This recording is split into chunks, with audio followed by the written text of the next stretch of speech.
Hey guys, Pete Ramsey here, HVAC Greatness. I wanted to share something with you. If you are looking for employees, we've been talking about this for a long time, strategizing about bringing in some new blood, bringing in some new employees into our industry. Whose responsibility is it?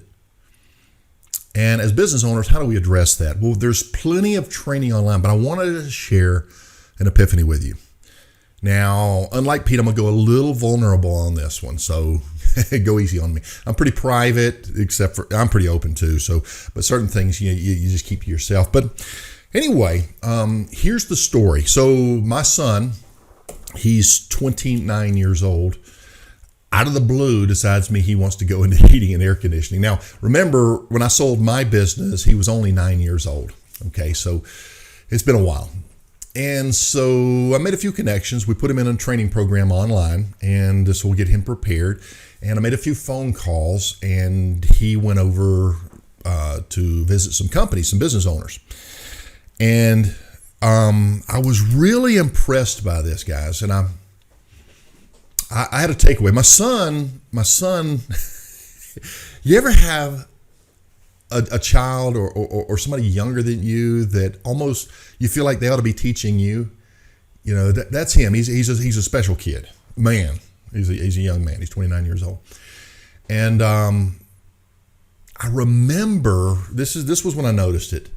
In high school, I was a single dad. Okay, when he was in high school, so he would play a lot of sports, and I would always come in the evenings. But sometimes earlier events were hard for me to catch, especially practice. One day he was practicing on a Saturday. He was running track, and he asked me to swing by. So I brought his bag, and the bleachers are all open. The parents are there, but they're all spread out. You know what I'm talking about? Because there's no spectators. These are all family members and everything else. So the kids are down there on the track, and the parents are, you know, in their own little sections. And so I go off to myself about midway, about 5-6 steps up, and I sit down, and I'm sitting there and I'm watching the game. I guess I was fiddling with my phone or whatever.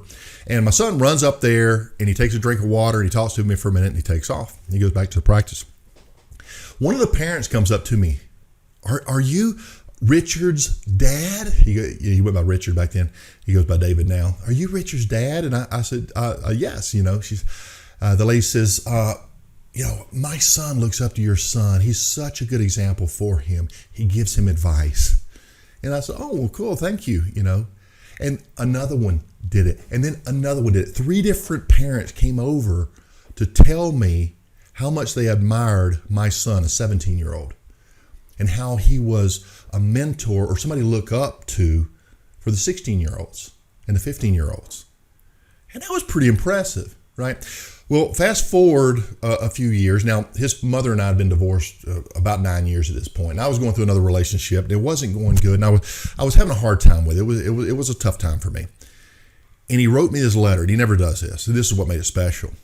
He says, Dad, how when all the kids at school look up to me, you know how they look to me for advice. You know how I give them advice and give them the direction. You know how they admire me. He said, they're not admiring me. They're admiring you through me. All I'm doing is sharing with them what you shared with me. And I was like, oh. If you're a parent, you gotta love this. And so this is the kind of kid he is. He's very bright. So anyway, he goes on his interview today. He goes in and meets with the owner of the business. He asked for a little help on his resume. I gave it to him. So he's filling an application. The owner of the business was in his office, and he told the lady, just have him fill out an application. I'll step out in a minute. And he did, and they talked a little bit. They talked about me because we go way back, the owner of this business and I. We were friends back before he ever started his business. And in fact, we went to high school together. We didn't know each other back then. But anyway, so my son starts explaining to him as to why he's thinking about heating and air conditioning. And you know what he said? This is where this matters. He said, yeah, I do like to work with my hands. I do have some college. I've got 2 years.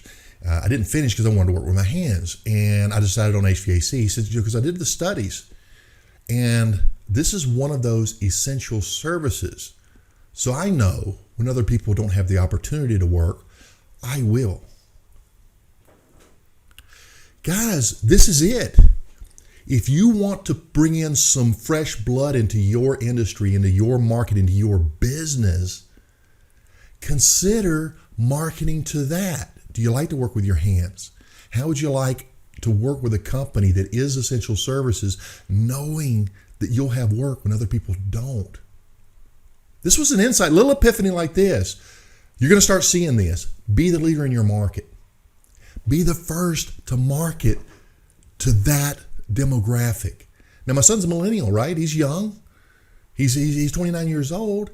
They're not all, computer geeks or whatever, however you want to categorize. We baby boomers. I'm the last year of the baby boomers. We look at the younger generation a little differently, just like our parents looked at us and our grandparents. I remember my granddad, because he just didn't approve because we had changed. And that's all part of culture. It's the era that you grow up in, when your formidable years, where you form who you are, right? And so we got to suspend that and change the way we do business, change the way we attract employees, and change the way we train them even. You should see in my group, there's a link towards virtual training. It's like video gaming for troubleshooting HVAC. It's really darn cool. I put the link in there. I'm an affiliate. You get a discount if you use that, if you want it. If you don't, it doesn't matter. But the point is, we're going to have a strategy. As you grow your business, you're going to have to grow your own employees. And this is different. And we're going to dive in on that. We're going to focus in on that. But I wanted to share that epiphany with you. Essential services. Come work in HVAC, where your work is essential services, and you're not worried about being laid off by the next round of whatever. I thought it was really cool. Pete Ramsey, your HVAC greatness. Hope that helps you. Hope it inspires you. And anyway, I hope you have a good relationship with your kids, as good as I have with mine. I really got lucky. Anyway, Pete Ramsey, your HVAC greatness. I am out. We'll see you. Bye-bye.